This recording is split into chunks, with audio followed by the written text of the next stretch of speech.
بسم اللہ الرحمن الرحیم۔ السلام علیکم ناظرین، آپ سن رہے ہیں اپنا پسندیدہ یوٹیوب چینل شام کی چائے۔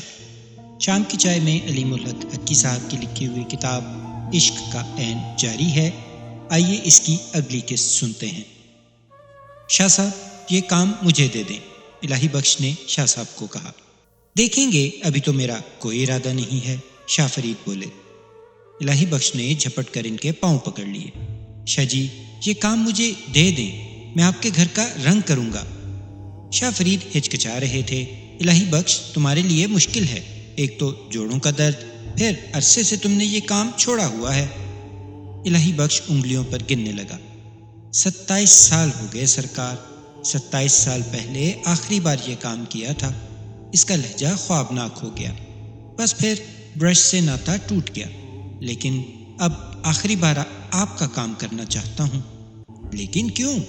شاہ جی اللہ نے مجھے بے ہنر کو یہ ہنر دیا تھا، اس میں سے میں نے ایک عمر حلال کی روٹی کمائی ہے، دنیا سنواری، پھر یہ کام چھوڑ دیا۔ اب اس سے آخرت کا کام کرنا چاہتا ہوں۔ آپ کے گھر میں محبت سے بہت اچھا رنگ کروں گا۔ کیا پتہ آپ کی دعا سے، میری محبت سے خوش ہو کر اللہ جی مجھ گنہگار کو بھی جنت میں ایک گوشہ دے دیں۔ لیکن الہی بخش، خدا کے لیے مجھے مایوس نہ کرنا شاہ جی، الہی بخش نے پھر ان کے پاؤں پکڑ لیے۔ اچھا ٹھیک ہے الہی بخش، شاہ صاحب نے اپنے پاؤں سمیٹتے ہوئے کہا، میں تمہاری خوشی ضرور پوری کروں گا۔ شاہ فرید کی ہچکچاہٹ بے سبب نہیں تھی، ان دنوں ان کا ہاتھ تنگ تھا، اس لیے انہوں نے رنگ و روغن کا کام مؤخر کر دیا تھا۔ چلیں بازار، میں آپ کو رنگ بھی رعایت پر دلاؤں گا۔ آج نہیں الہی بخش، کل صبح چلیں گے، شاہ صاحب نے اسے ٹال دیا، ابھی تم آرام سے بیٹھو۔ اگلی صبح 9 بجے شاہ فرید اپنی بانڈی میں روزمرہ کے کام نپٹا رہے تھے کہ الہی بخش نازل ہو گیا۔ دست بوسی کے بعد وہ بولا، شاہ جی چلیں؟ کہاں چلیں؟ بازار، رنگ روغن کا سامان لینے۔ ابھی تو بازار کھلا بھی نہیں ہوگا الہی بخش، شاہ فرید بولے۔ تم سکون سے بیٹھو، چائے پیو، پھر بازار بھی چلیں گے۔ الہی بخش وہیں زمین پر بیٹھ گیا۔ تھوڑی دیر میں شاہ صاحب کا منجلا بیٹا اعجاز حسین چائے لے آیا۔ وہ چائے پیتا رہا۔ شاہ صاحب نے کچھ پیسوں کا بندوبست کر لیا تھا، عام حالات میں ابھی رنگ نہ کراتے، لیکن دیوانے کے آگے ہار گئے تھے۔ 10:30 بجے کے قریب انہوں نے الہی بخش سے کہا، آؤ بازار چلتے ہیں۔ دونوں بازار چلے گئے۔ الہی بخش انہیں ایک دکان پر لے گیا، وہاں اس نے ضرورت کی تمام چیزیں خریدیں، اور اس کے بعد جو بھاؤ تاؤ شروع کیا تو دکاندار بھی پریشان ہو گیا۔ دیکھو بابا، اتنے کا تو مجھے نہیں پڑتا، دکاندار نے احتجاج کیا۔ اپنا نفع تو میں چھوڑ سکتا ہوں، نقصان میں مال دینے لگا تو چل گئی میری دکان۔ ہر جگہ منافع نہیں دیکھتے بال کے، الہی بخش نے دبدبے سے کہا۔ ساری زندگی منافع لیا ہے، آج نقصان میں بھی دے کر دیکھ۔ جانتا نہیں یہ کس کا گھر کا کام ہے؟ اس نے فرید شاہ کی طرف اشارہ کیا۔ مجھے دیکھ، میں اپنے منافع میں تجھے شریک کر رہا ہوں، کچھ آخرت کا سامان بھی کر لے۔ شاہ صاحب کا شرمندگی سے برا حال تھا۔ وہ بولے، نہیں الہی بخش، ایسی رعایت مجھے نہیں چاہیے، میں پوری قیمت ادا کروں گا۔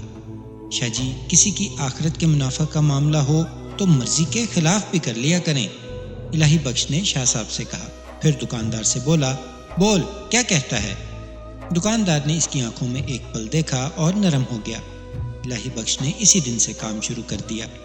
شاہ صاحب پریشان تھے، جانتے تھے کہ الہی بخش جوڑوں کے درد کا مریض ہے، پھر اس کی عمر بھی کم نہیں تھی۔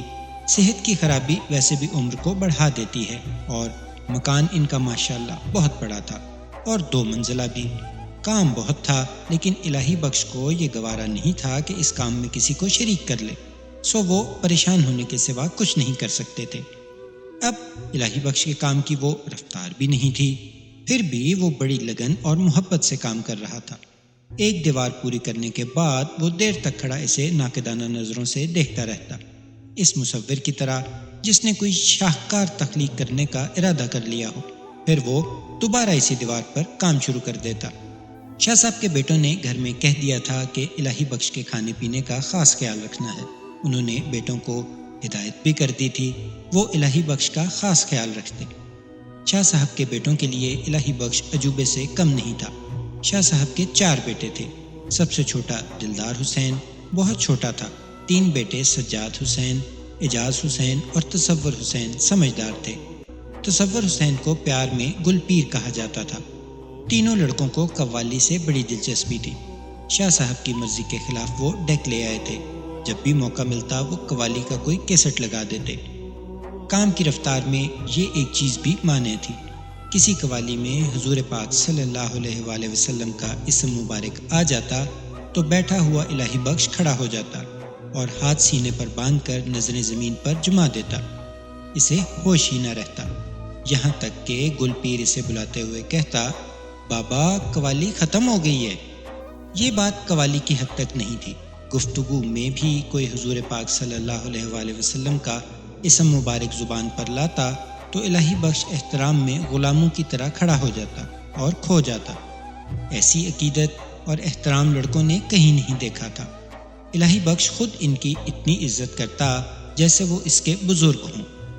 شاہ صاحب کا معمول تھا کہ الہی بخش سے اس کی ضرورت ہر روز کئی بار پوچھا کرتے تھے۔ الہی بخش ہر بار یہی کہتا کہ اسے بس ان کی دعاؤں کی ضرورت ہے۔ مجھے کچھ نہیں چاہیے شاہ جی، آپ بار بار کیوں پوچھتے ہیں؟ یہ میرا فرض ہے الہی بخش، تم میرے لیے کام کر رہے ہو، مجھے ہر طرح سے تمہارا خیال رکھنا ہوگا، لیکن تم کبھی کچھ مانگتے ہی نہیں۔ مجھے جو چاہیے وہ مل رہا ہے، اور کیا مانگوں شاہ جی؟ الہی بخش کہتا۔ شاہ فرید کے بیٹے الہی بخش سے بہت مانوس ہو گئے تھے۔ کبھی موڈ ہوتا تو الہی بخش ایسی دانش کی باتیں کرتا کہ وہ حیران رہ جاتے۔ نبی کریم صلی اللہ علیہ وآلہ وسلم کے احترام کا مظاہرہ بھی ان کے لیے بہت خوش کن تھا۔ مجموعی طور پر عمر کے فرق کے باوجود اس کی صحبت میں خوش رہتے تھے۔ کام اپنی مخصوص رفتار سے چل رہا تھا، لیکن اس بات کا اعتراف سب کو تھا کہ الہی بخش غیر معمولی طور پر اچھا کام کر رہا ہے۔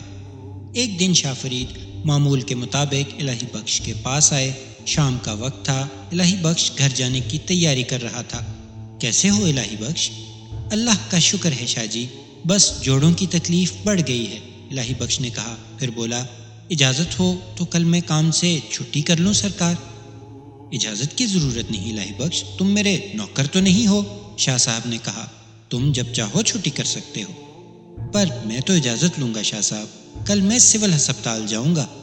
نہیں، وہاں جانے کی ضرورت نہیں، وہاں کوئی پرواہ نہیں کرتا مریض کی، ناڑی سے ادھر ڈاکٹر ظہیر ہے، کل تم سجاد حسین کے ساتھ اس کے پاس چلے جانا۔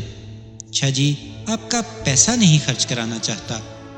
ایسی کوئی بات نہیں، فیس وہ زیادہ نہیں لیتا، تم اپنی جیب سے دے دینا۔ اس پر الہی بخش رضامند ہو گیا۔ شاہ صاحب اسی شام ڈاکٹر ظہیر کے پاس چلے گئے۔ وہ ان کے معتقدین میں سے تھا۔ شاہ صاحب جا کر اسے سمجھا آئے۔ اگلے روز الہی بخش سجاد حسین کے ساتھ ڈاکٹر ظہیر کے پاس چلا گیا۔ ڈاکٹر نے بڑی توجہ سے اسے دیکھا، تمام دعائیں اپنے پاس سے دیں اور پھر سجاد حسین سے بولا، چھوٹے شاہ جی، اسے آرام کی ضرورت ہے، کم از کم 1 ہفتہ اسے بستر پر لٹائیں، چلنے بھی نہ دیں۔ فیس کیا دوں ڈاکٹر صاحب؟ الہی بخش نے پوچھا۔ اب آل رسول صلی اللہ علیہ وآلہ وسلم سے کیا فیس لوں گا؟ اللہ اوپر ہی کچھ نواز دے تو اچھا ہے، ڈاکٹر نے کہا۔ الہی بخش بہت خوش ہوا۔ آپ بہت اچھے ہیں ڈاکٹر صاحب، ہر مسلمان کو ایسے ہی سوچنا چاہیے۔ الہی بخش کو اس دوا سے فائدہ ہوا۔ بڑی وجہ یہ تھی کہ ڈاکٹر پر اس کا اعتقاد ہو گیا تھا۔ اسی شام شاہ فرید پھر ڈاکٹر کے پاس گیا۔ ڈاکٹر واقعتاً کچھ لینا نہیں چاہتا تھا، لیکن شاہ صاحب نے بالاسرار اسے پوری فیس اور دواؤں کے پیسے دیے اور تاکید کی کہ الہی بخش کو اس بات کا علم نہیں ہونا چاہیے۔ الہی بخش نے بمشکل ایک دن ڈاکٹر کی ہدایت پر عمل کیا، مگر دوسرے ہی دن آیا اور کام میں مصروف ہو گیا۔ شاہ صاحب نے دیکھا تو خفا ہوئے۔ تمہیں ڈاکٹر نے منع کیا تھا۔ انہوں نے پہلی بار الہی بخش سے سخت لہجے میں بات کی۔ تم کیوں خود کو تکلیف میں ڈالتے ہو اور مجھ کو گناہگار کرتے ہو؟ یقین کریں شاہ جی، سرکار مجھ سے قسم لے لیں، بستر پر لیٹنے سے زیادہ آرام مجھے آپ کے کام میں ملتا ہے، الہی بخش نے لجاجت سے کہا۔ شاہ صاحب نے بہت سمجھایا، مگر دیوانے سے انہیں ہار ماننا پڑی۔ ایک دن شاہ فرید بانڈی میں بھینس کے لیے چارہ بنا رہے تھے۔ اچانک الہی بخش ان کے پاس آیا اور ہاتھ باندھ کر کھڑا ہو گیا۔ کیا بات ہے الہی بخش؟ شاہ صاحب نے پوچھا۔ وہ شاہ جی، کل چاند کی 11ویں تاریخ ہے۔ شاہ صاحب مسکرائے۔ مجھے معلوم ہے، کل تمہارے مرید آئیں گے، تم چھٹی کرو گے، یہی بات ہے نا؟ میں پہلے ہی کہہ چکا ہوں، تم مرضی کے مالک ہو، آزاد آدمی ہو۔ یہ بات نہیں سرکار۔ وہ سرکار، بات یہ ہے سرکار، الہی بخش سے بات نہیں کی جا رہی تھی۔ شاہ صاحب نے نظریں اٹھا کر حیرت سے اسے دیکھا۔ اس کی ہچکچاہٹ ان کی سمجھ میں نہیں آئی۔ کیا بات ہے الہی بخش؟ الہی بخش نے دونوں ہاتھ جوڑ لیے۔ چھوٹا منہ بڑی بات ہے سرکار، ڈرتا ہوں آپ گستاخی نہ سمجھیں۔ شاہ صاحب نے اس کے دونوں ہاتھ تھام کر کھول دیے۔ بولو الہی بخش، تم مجھے جانتے ہو، میں تم پر کبھی غصہ نہیں کروں گا۔ سرکار، میں چاہتا ہوں کل آپ کھانا میرے ساتھ کھائیں۔ ایک لمحے کو شاہ فرید کی رنگت متغیر ہو گئی، پھر انہوں نے خود کو سنبھالتے ہوئے کہا، ٹھیک ہے الہی بخش، میں آؤں گا۔ اگلے روز شاہ فرید نے وعدہ جلدی سے نبھانے کا فیصلہ کر لیا۔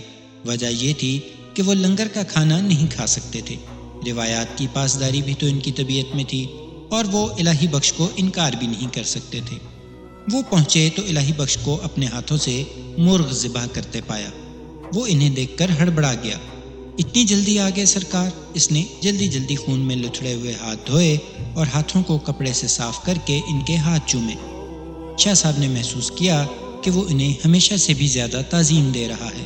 انہیں احساس تھا کہ اس کے مرید انہیں حیرت سے دیکھ رہے ہیں۔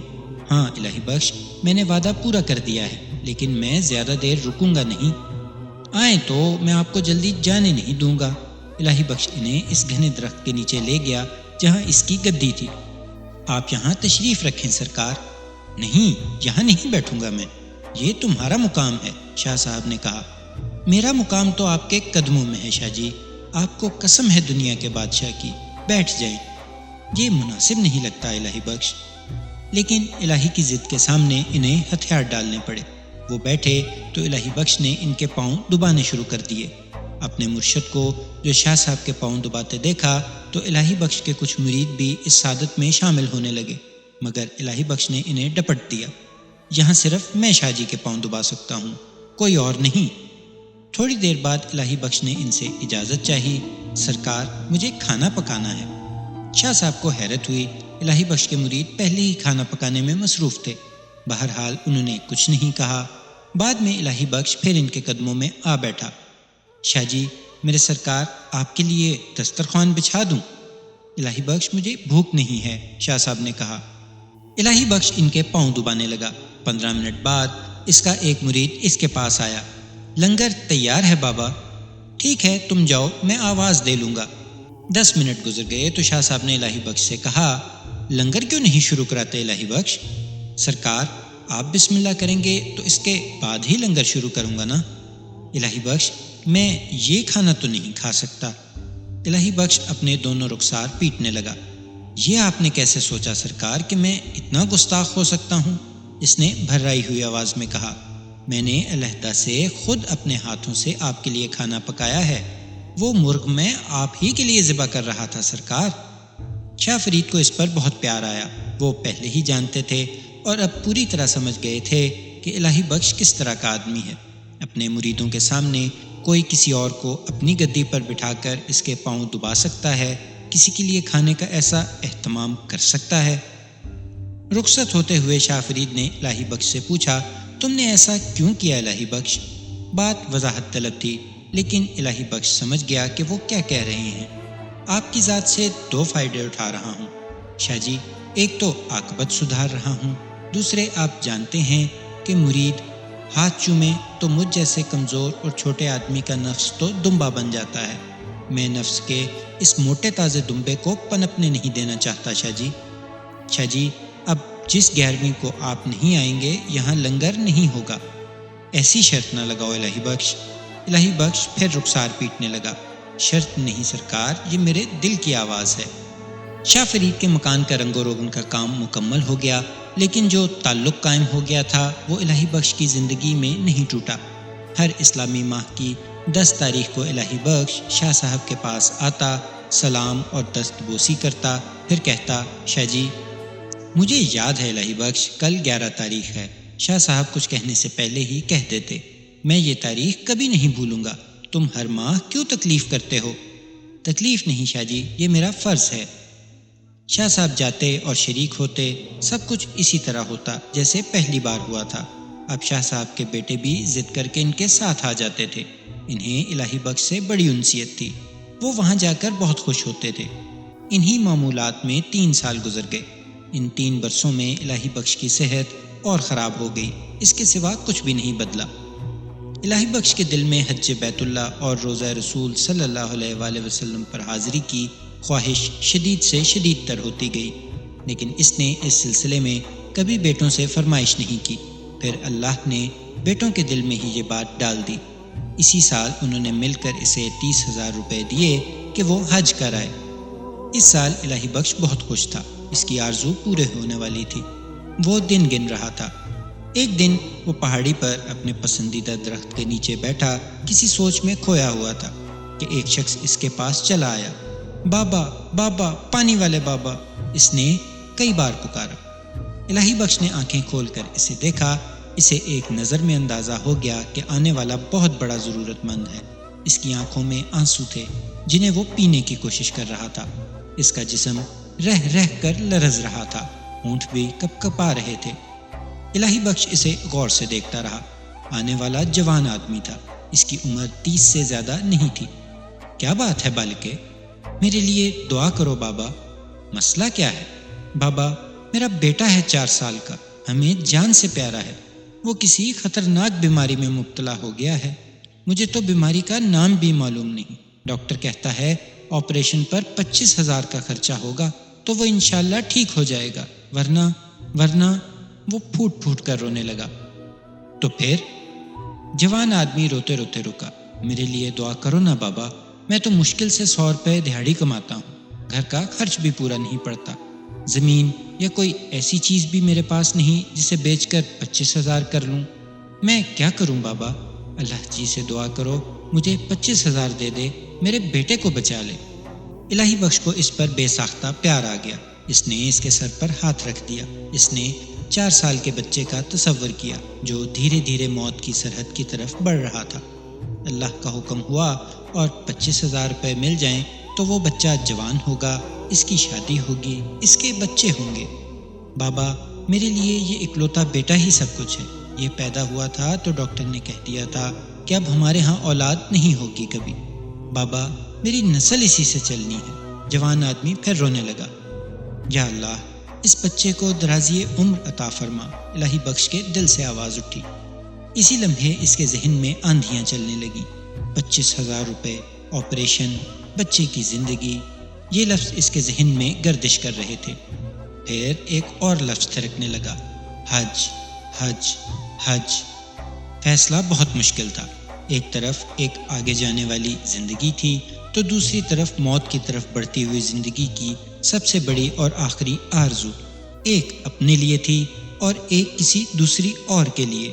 اسے باپ کے الفاظ یاد آئے، اللہ سے عشق کے لیے اس کے بندوں سے عشق کر، اور عشق میں حساب کتاب تو نہیں ہوتا، اور حساب کتاب میں بھی ننھا پودا گرنے والے دیمک زدہ بوڑھے درخت سے بھاری ہوتا ہے۔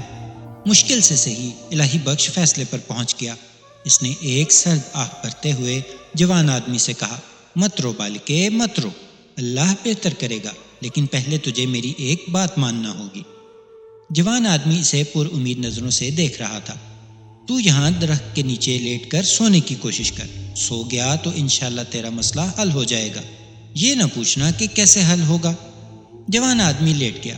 پریشانی میں نیند رات کو بھی نہیں آتی، لیکن اس سے الہی بخش نے بات ہی ایسی کہہ دی تھی کہ وہ 5 منٹ کے اندر اندر سو گیا۔ الہی بخش اٹھا اور اپنے گھر کی طرف چل دیا۔ واپس آیا تو اس کے پاس وہ 30,000 روپے تھے جو اس نے حج کے لیے رکھے تھے۔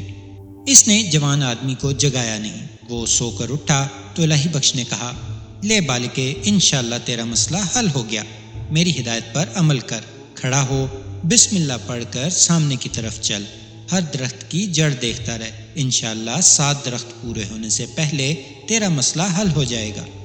جوان آدمی اٹھ کھڑا ہوا، لیکن یاد رکھ اس واقعے کا کبھی کسی سے ذکر نہ کرنا اور نہ کسی کو بتانا کہ تو مجھ سے ملا تھا۔ جوان آدمی بسم اللہ پڑھ کر آگے چل دیا۔ اسے یقین نہیں تھا کہ اسے کچھ ملے گا، مگر وہ قطار کے ہر درخت کی جڑ کو غور سے دیکھتا جا رہا تھا، بلکہ وہ جھک کر ٹٹولتا بھی تھا۔ 5ویں درخت پر پہنچ کر ٹٹولنے کی ضرورت نہیں رہی۔ کپڑے کی وہ پوٹلی دور سے نظر آ رہی تھی۔ اس نے بسم اللہ پڑھ کر بے تابانہ پوٹلی اٹھائی اور اسے کھول کر دیکھا۔ اس میں نوٹ ہی نوٹ تھے، 30,000 روپے۔ جا بالکے بیٹے کا علاج کر، اللہ اسے زندگی دے، اب اس کے صحت مند ہونے تک یہاں نہ آنا، الہی بخش نے پکار کر کہا۔ جوان آدمی کی خوشی کا کوئی ٹھکانہ نہیں تھا، وہ تیز قدموں سے پہاڑی سے اترنے لگا۔ وقت سست رفتاری سے گزرتا رہا، الہی بخش کی صحت خراب تر ہوتی گئی، لیکن معمولات جاری رہے۔ شاہ فرید سے اس کی عقیدت میں اضافہ ہوتا گیا۔ حج کے دن قریب آ رہے تھے۔ ایک دن مبشر نے کہا، ابا تم نے حج کا کیا کیا؟ الہی بخش سر جھکائے بیٹھا رہا۔ ابا کیا بات ہے، خیر تو ہے نا؟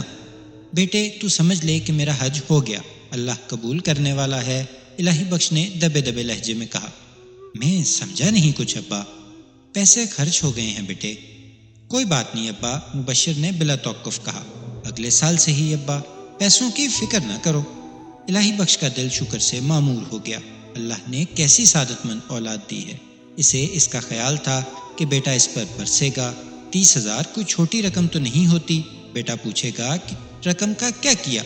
دیکھ بیٹے، اللہ نے زندگی دی تو اگلے سال صحیح، کون جانے، اس نے آہ بھر کر کہا۔ اللہ تمہیں ہمارے سر پر سلامت رکھے ابا، دل چھوٹا نہ کرو، مبشر نے اسے تسلی دی۔ ایک بات بتا بیٹے، الہی بخش نے کہا، تو ناراض تو نہیں ہے نا مجھ سے؟ کیسی باتیں کرتے ہو ابا، تو نے پوچھا ہی نہیں کہ میں نے رقم کہاں خرچ کر دی۔ ابا پہلی بات یہ ہے کہ وہ تمہارے پیسے تھے، تمہارا اختیار تھا، جہاں چاہتے خرچ کرتے۔ دوسری بات یہ کہ مجھے معلوم ہے کہ کوئی بہت بڑی ضرورت ہوگی، ورنہ تم حج کے پیسے خرچ کرنے والے نہیں ہو ابا۔ مجھے تم سے ویسے ہی کچھ پوچھنے کا حق نہیں ہے۔ اللہ تجھے خوش رکھے بیٹے، میرے سارے بیٹے اللہ کی مہربانی سے اتنے اچھے ہیں، اللہ اجر دینے والا ہے۔ الہی بخش نے کسی کو نہیں بتایا کہ اس نے پیسے کہاں خرچ کیے ہیں۔ ذی الحج کا مہینہ شروع ہونے سے چند روز پہلے ہی سے الہی بخش کی طبیعت بگڑنے لگی۔ وہ اس حد تک بیمار ہوا کہ بستر سے لگ گیا۔ اسے خیال آیا کہ اس حال میں تو وہ حج کر بھی نہیں سکتا تھا۔ اس کے اندر ایک طمانینت پھیل گئی، جو ہوا تھا اس میں بہتری تھی۔ اللہ تعالیٰ بہترین رہنمائی فرماتا ہے۔ ہاجرہ دن رات اس کی دیکھ بھال میں لگی رہی، بیٹے بھی خدمت کر رہے تھے، لیکن الہی بخش جانتا تھا کہ اس کی حالت بگڑ رہی ہے۔ اس نے کسی کو یہ بات نہیں بتائی۔ بقرعید سے 2 دن پہلے یہ حال ہو گیا کہ وہ بغیر سہارے کے چل نہیں سکتا تھا۔ عید کے دن الہی بخش مضطرب تھا، اصرار کر کے نماز پڑھنے گیا۔ اس نے بیٹھ کر نماز ادا کی۔ گھر پہنچا تو وہ بے حد نڈھال ہو رہا تھا۔ کچھ دیر وہ لیٹا رہا، پھر اچانک وہ اٹھ بیٹھا۔ اسے خیال ہی ایسا آیا تھا۔ وہ اٹھ ہی رہا تھا کہ مزمل نے اسے تھام لیا۔ کیا کام ہے ابا، مجھ سے کہو۔ کام ایسا ہے بیٹے کہ خود ہی کرنا ہے۔ الہی بخش اتنا کہتے کہتے ہانپ گیا۔ مجھے شاہ صاحب سے ملنے جانا ہے بیٹے، ڈیرے دیوان۔ وہ تو بہت دور ہے ابا، میں انہیں بلا لاتا ہوں۔ الہی بخش کا ہاتھ اٹھا، لیکن اس نے خود کو روک لیا۔ نہیں بیٹے، میں گستاخی نہیں کر سکتا، تو نے ایسا سوچا کیسے؟ ابا تمہاری حالت ایسی ہے، میں جا سکتا ہوں اور جاؤں گا، تو مجھے لے چل بیٹے، الہی بخش گڑ گڑانے لگا۔ مزمل نے سوالیہ نظروں سے ماں کو دیکھا۔ عمر بھر اطاعت کرنے والی ہاجرہ نے اسبات میں سر ہلا دیا۔ وہ انکار کیسے کر سکتی تھی؟ ٹھیک ہے ابا، میں گاڑی لے آتا ہوں۔ بیٹا مجھے پیدل جانا ہے۔ بادل نخواستہ مزمل اسے سہارا دے کر باہر لے آیا۔ الہی بخش کو ہر چند قدم کے بعد رکنا پڑتا تھا۔ ہر بار وہ رکتا تو بیٹے کے چہرے کو غور سے دیکھتا، لیکن سعادت مند بیٹے کی پیشانی پر کوئی شکن اور چہرے پر تقدر کا کوئی سایہ نظر نہیں آیا۔ دھوپ چڑھ رہی تھی۔ انہوں نے آدھے سے زیادہ کچھ فاصلہ طے کیا ہوگا کہ سامنے سے فرید شاہ آتے نظر آئے۔ وہ الہی بخش اور مزمل سے عید ملے۔ آپ کہاں جا رہے ہیں شاہ جی سرکار؟ الہی بخش نے ہانپتے ہوئے کہا۔ تمہاری ہی طرف جا رہا تھا الہی بخش، پتہ چلا تھا تم بیمار ہو۔ الہی بخش کا جسم لرزنے لگا۔ مجھے گناہ گار کر رہے تھے، کیا میں تم سے ملنے نہیں آ سکتا؟ میری زندگی میں تو یہ ممکن نہیں سرکار۔ اب کیا ارادہ ہے؟ آپ کے ساتھ آپ کے گھر چلوں گا شاہ جی۔ شاہ فرید نے محبت سے اس کا ہاتھ تھام لیا۔ بہت ضد کرتے ہو، چلو میں تمہیں لے کر چلوں گا۔ الہی بخش اچانک تن کر سیدھا ہو گیا، جیسے جسم میں نئی روح دوڑ گئی ہو۔ آپ میرے ہاتھ تھام کر مجھے سہارا دے رہے ہیں شاہ جی؟ ہاں یہ میرا حق ہے اور فرض بھی۔ الہی بخش مزمل کی طرف مڑا۔ بیٹے تو گھر چلا جا، اب مجھے تیرے سہارے کی ضرورت نہیں۔ اس کے لہجے میں ایک طاقت تھی۔ 2 گھنٹے بعد تو مجھے لینے کے لیے آ جانا۔ اس کی ضرورت نہیں، شاہ فرید نے کہا، میں الہی بخش کو خود لے آؤں گا۔ مزمل نہ چاہتے ہوئے بھی واپس چلا گیا۔ شاہ فرید الہی بخش کو سہارا دے کر اپنے گھر تک لائے۔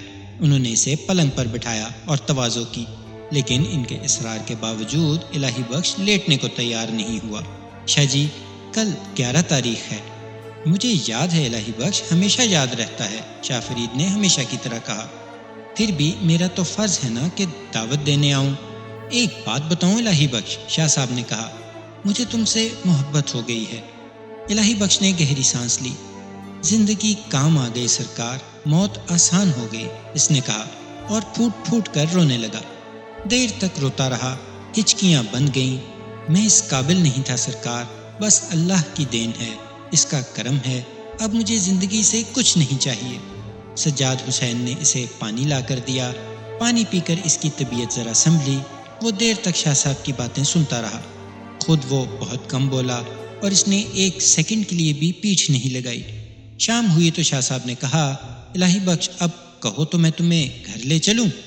الہی بخش اٹھ گیا۔ رخصت ہوتے وقت اس نے شاہ صاحب کے بیٹوں کے ہاتھ بڑی بے تابی سے چومے۔ باہر نکلتے ہوئے اس نے دیوار کو بڑی محبت سے چھوا۔ اس کے ہونٹ یوں ہلے جیسے وہ دیواروں سے کچھ کہہ رہا ہو۔ دیوار پر رنگ اسی کا تھا۔ باہر نکلا تو وہ جھکا اور اس نے دروازے کی چوکھٹ کو چھوا۔ اس کے ہونٹ پھر ہلے۔ راستے میں اس نے شاہ صاحب سے کہا، ایک بات میں بھی کہوں شاہ جی؟ کہو الہی بخش۔ اب شاید میں کبھی یہاں نہ آؤں، اصل میں آپ کو آخری سلام کرنے آیا تھا۔ اللہ تمہیں بہت عمر دے الہی بخش، ایسی باتیں نہیں سوچتے۔ الہی بخش نے کچھ نہیں کہا۔ اپنے گھر پہنچ کر اس نے کہا، شاہ جی میرے گھر میں نہیں آئیں گے؟ کیوں نہیں؟ الہی بخش کی آواز توانا ہو گئی۔ وہ چیخ چیخ کر حاجرہ اور بیٹوں کو ہدایت دیتا رہا کہ وہ شاہ صاحب کی تواضع کریں۔ شاہ صاحب نے بھی اس روز تعرض نہیں کیا۔ ان کے جانے کے بعد الہی بخش اچانک نڈھال ہو گیا۔ رات ہوتے ہوتے اس کی طبیعت بہت بگڑ گئی۔ بیٹے ڈاکٹر کو بلانے پر مصر تھے، لیکن اس نے انہیں روک دیا۔ کل تک میں ٹھیک نہ ہوا تو ڈاکٹر کو بلا لینا، اس نے کہا، اب تم لوگ میرے پاس بیٹھو۔ حاجرہ اس کے پاؤں دبانے لگی۔ مبشر سر سہلا رہا تھا اور مدثر اور مزمل اس کے ہاتھ سہلا رہے تھے۔ دیکھو، کوئی قیامت تک نہیں جیتا، کوئی ساری عمر اپنوں کے ساتھ نہیں رہتا، اس نے کہا۔ میری باتیں غور سے سنو اور یاد رکھنا۔ حاجرہ چپکے چپکے رونے لگی۔ دیکھو، لوگ مجھے پہاڑی پر دفن کرنا چاہیں گے، ایسا نہ ہونے دینا۔ مجھے گاؤں کے قبرستان میں دفن کرنا۔ وہ بیوی اور بیٹوں کی کیفیت سے بے نیاز کہتا رہا۔ میرا پیغام سب کو دے دینا کہ میری قبر پر صرف فاتحہ پڑھیں، اسے مزار نہ بنائیں، شرک نہ کریں۔ میں کسی قابل نہیں تھا، صرف دل آزاری سے بچنے کے لیے جھوٹا پیر بن گیا تھا۔ اور میرے بیٹو، یہ لنگر کا سلسلہ بھی بند کر دینا، اور تمہیں جو میں ہمیشہ سمجھاتا رہا ہوں وہی کرنا۔ لوگوں کی عزت، لوگوں سے محبت، سادات کا احترام، اور ہاں، میرے ہر معاملے میں شاہ جی سے مشورہ کرنا۔ تم سب بھی میری کوتاہیاں معاف کر دینا، اور دوسروں سے بھی کہا کہ میں نے سب سے معافی مانگی ہے، مجھے معاف کر دیں۔ میری مغفرت کے لیے دعا کرتے رہنا اور دوسروں سے بھی کرنا۔ وہ کہتے کہتے چپ ہو گیا۔ دیر تک چپ رہا۔ مبشر نے دیکھا وہ سو گیا تھا۔ اس نے اشارے سے دوسروں کو بتایا۔ تینوں بھائی دبے قدموں وہاں سے ہٹ آئے۔ حاجرہ صبح جاگی تو الہی بخش اس وقت بھی سو رہا تھا۔ اس نے اٹھ کر اس کا چہرہ دیکھا۔ وہ بہت پرسکون اور صحت مند لگ رہا تھا۔ اس کے ہونٹوں پر بڑی خوبصورت مسکراہٹ تھی، جیسے کوئی بہت حسین خواب دیکھ رہا ہو۔ حاجرہ کو احساس ہوا کہ وہ بے حس و حرکت ہے۔ اس نے اس کی پیشانی کو چھو کر دیکھا۔ وہ برف سی ٹھنڈی ہو رہی تھی۔ پنچھی پنجرا توڑ کے اڑ چکا تھا۔ وہ ذی الحج کی 11ویں تاریخ تھی، لیکن اس روز لنگر نہیں ہوا۔ مرید آئے تو اسی لیے تھے، لیکن اس روز انہیں بس مرشد کو کندھا دینا تھا۔ جنازے میں ایک جوان شخص بھی تھا جو رو رہا تھا اور چیخ چیخ کر کہہ رہا تھا، بابا، پانی والے بابا، میرا بچہ ٹھیک ہو گیا ہے بابا۔ بانڈا بٹنگ کے جلائے الہی بخش کی کہانی ختم ہو چکی تھی۔ الہی بخش کی کہانی جس کا خمیر ہی عشق سے اٹھا تھا۔ تو یہ تھی ناظرین آج کی قسط۔ کہانی ابھی جاری ہے، انشاءاللہ ملتے ہیں اگلی قسط کے ساتھ۔ اپنا بہت سا خیال رکھیے گا۔ اللہ حافظ۔